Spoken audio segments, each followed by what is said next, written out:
Assalamu alaikum, Hazur.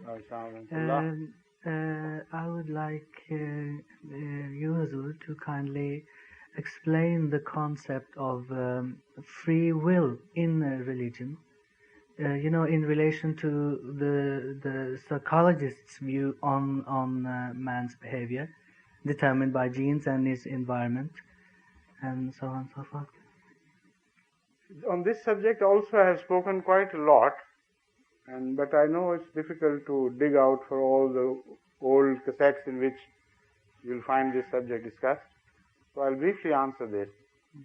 The fact is that whatever the background one has inherited from genes or from one's social order or family or schooling, still he has a free will. So in that free will keeps on rising on the platform of his background, but that free will is never adversely influenced. He still exerts some free will.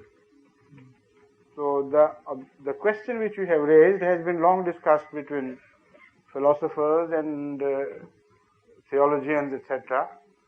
And I know what it ultimately leads to. So I can give you a short example of a Sindhi professor who once came to meet me in Hyderabad.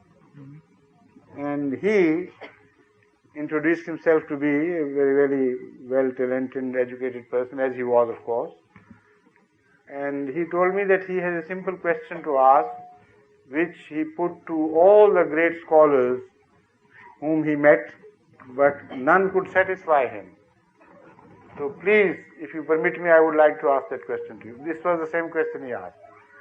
And I knew his background, of course. I knew the background of this controversy. So I said, instead of my answering you, I can ask you a few questions and you will answer yourself your question to your own satisfaction. So he was surprised. I said, no, there is no question of being surprised. I'll demonstrate it to you. I said, since this morning when you got up, how many decisions have you made? He said, many. I said, don't you remember that at each decision making, you were offered two choices? And you knew better than anyone else that one choice was wrong and the other choice was right. Despite your background, despite everything you can put behind your making, still you enjoy a free will, and that free will is exerted with the full knowledge, mostly, not always, but mostly with the full knowledge of what is right and what is wrong. So you go on taking your decisions, and for each decision you are responsible, or are you not? So he nodded his head, and I was surprised to find him, to a man that who will immediately understand. I was surprised how he could not understand it before. So he shook his head and said, yes, that's enough. So this is the answer. Whatever your background, still your free will remains free. And the choice you make is the choice which either will condemn you or will stand you in good stead on the day of reckoning.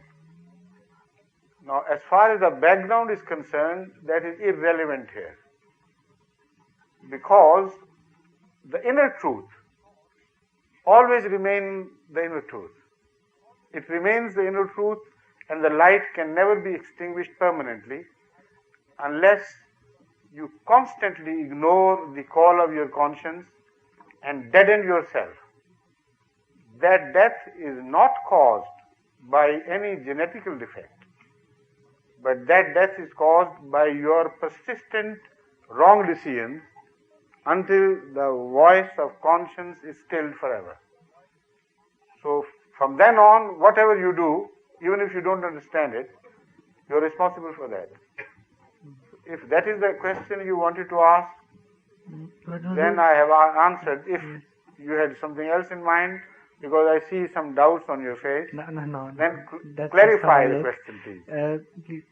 You see, the background of this question is, of course, tabligh.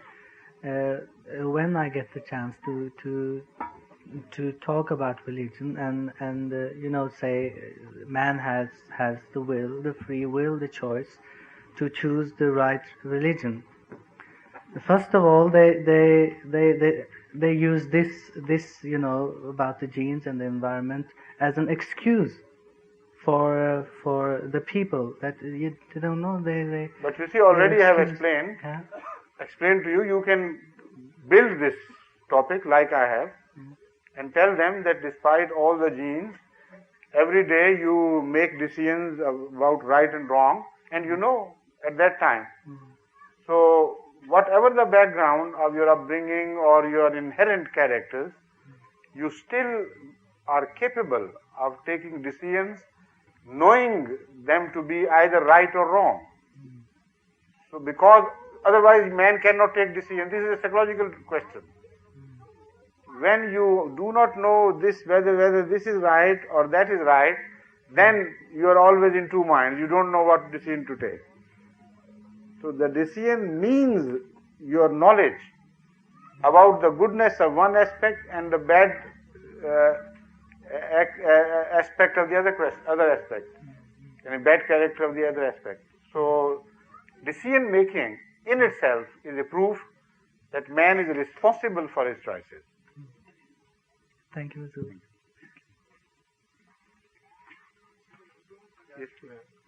हाँ एक minute बैठे.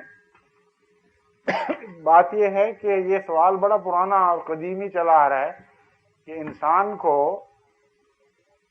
सही मानों में इख्तियार है भी कि नहीं, सही और गलत के दरमियान. ये चूंकि बहुत कदीमी सवाल है जिस पर बेशुमार बहसें फलसफा दानों ने की हुई हैं, और मजहबी नुक्ता निगाह से भी और गैर मजहबी नुक्ता निगाह से भी ये सवाल उठते रहे हैं. और इसी के नतीजे में फिर कदरी लोग पैदा हुए, वो जो कहते हैं कि हमारा इख्तियार ही कोई नहीं, यानी जबर के कायल हैं.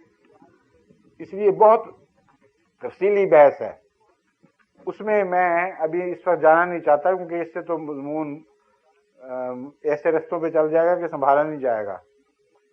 मुख्तसरन मैंने इनको ये जवाब दिया इस सवाल के नतीजे में कि एक प्रोफेसर थे सिंध में, वो हैदराबाद में मेरी मुलाकात के लिए तशरीफ लाए और उन्होंने मुझसे सवाल करने से पहले तमहीद बांधी और कहा ये कि मैं बड़े बड़े बुजुर्गों, बड़े उलमा से मिल चुका हूँ और मैंने उनसे हमेशा ये सवाल किया कि हम जो फैसला करते हैं उस बारे में हमें इख्तियार है कि नहीं है, और मुझे कभी किसी ने तसल्ली बख्श जवाब नहीं दिया.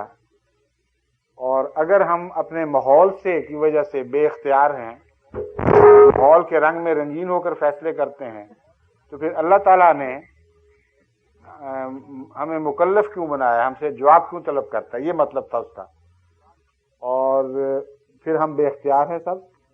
ये वही मजमून है जिसको तकी मीर ने अपने एक शेर में बयान किया है कि यहाँ के स्याह सफेद में अपना दखल जो है सो इतना है, रात को रो रो सुबह किया और सुबह को जूं तू शाम किया. कि यहाँ के स्याह सफेद तो मुहावरा है ना, जिसका मतलब ये है कि यहाँ की तकदीर खैर व शर में, अच्छे बुरे में हमारा दखल है तो बस इतना ही है कि रात को रो रो सुबह किया और सुबह को जूं तू शाम किया. इसके बाद वो कहता है कि चाहे हैं तो आप करें. नहीं वो मुझे पता है, पहला मिसरा इसका. नाहक हम मजबूरों पर ये तोहमत है मुख्तारी की, नाहक हम मजबूरों पर ये तोहमत है मुख्तारी की, जो चाहें सो आप करें हैं, हमको अबस बदनाम किया. कि तेरी तकदीर में तो हर चीज पे तू ही कादिर है, हम तो बेख्तियार लोग हैं, हमारा कोई भी इख्तियार नहीं. और पहला जो शेर है उसने मजमून को बहुत बुलंद कर दिया है, क्योंकि रात और दिन खुद ब खुद आते चले जाते हैं और जाते चले जाते हैं. किसी बंदे के रोने से یا جوں توں کرنے سے تو نہیں بدلا کرتے. تو کہتا ہمارا تو صرف اتنا دخل ہے تیری تقدیر میں کہ یا رو کے گزار لیں یا ہنس کے گزار لیں، اس سے زیادہ ہمارا کوئی دخل نہیں. تو یہ وہ سوال ہے جو بہت قدیم سے فلسفہ دانوں کے اور مذہبی لوگوں کے زیر بحث رہا ہے، اور ظاہر یہ کرنا چاہتے ہیں کہ انسان جب بے اختیار ہے تو پھر وہ اپنے گناہوں پر پوچھا کیوں جائے گا اور سزا کیوں پائے گا. اس کی مختلف پہلوؤں سے میری گفتگو میں، جو ریکارڈڈ گفتگو ہے، آپ کو روشنی ملے گی. لیکن یہ جو پروفیسر صاحب تھے، مجھے پتا تھا انہوں نے لمبی بحثیں کی ہوں گی ضرور، تو میں نے کہا ان کو بحثوں میں الجھانے سے فائدہ کوئی نہیں. ان سے میں نے کہا کہ میری بجائے آپ اپنے سوال کا خود جواب دیں گے. کہتے وہ کس طرح؟ میں نے کہا میں آپ سے پوچھتا ہوں، آپ مجھے بتا دینا، آپ سمجھ جائیں گے بات. میں نے کہا جب سے آپ اٹھے ہیں صبح سے، آپ نے کوئی فیصلے کیے ہیں کہ نہیں؟ انہوں نے کہا ہاں کئی کیے ہیں. میں نے کہا ہر فیصلے کی دفعہ آپ کو پتا ہوتا تھا کہ نہیں کہ دو رستے ہیں، ایک غلط اور ایک صحیح، اور آپ اپنے آپ کو صاحب اختیار سمجھتے تھے کہ نہیں؟ اس وقت آپ اگر چاہتے تو صحیح فیصلہ کر سکتے تھے، چاہتے تو غلط کر سکتے تھے، اور آپ کے پس منظر، آپ کے معاشرے، آپ کی دین نے اس وقت آپ کو مجبور نہیں کیا ہوا تھا. یہ درست ہے کہ غلط ہے؟ کہتے درست ہے، اور بات بھی ختم ہو گئی. وہ معاملہ سمجھ گئے. مطلب یہ ہے کہ جو مرضی پس منظر ہو، خدا تعالیٰ نے جو بیان کی طاقت انسان کو بخشی ہے، جس کو قرآن کریم میں فرماتا ہے خلق الانسان علمہ البیان، وہ ہمیشہ زندہ رہتی ہے، سوائے اس کے کہ بے ضمیر انسان اس آواز کو کچلتے کچلتے کچلتے کچلتے آخر اس کا گلا گھونٹ دیتے ہیں. وہ اٹھتی تو ہوگی دبی دبی کہیں سب کانشیس میں، لیکن سنائی نہیں پھر دیتی. تو اس پر بھی انسان خود ذمہ دار ہے، ورنہ جس مرضی ماحول میں سے گزر رہا ہو، ہر فیصلے کے وقت اس کو پتا ہے کہ ایک اچھی راہ ہے، ایک بری راہ ہے. میں چاہوں تو اچھی راہ کو اختیار کر لوں، چاہوں تو بری راہ کو اختیار کر لوں.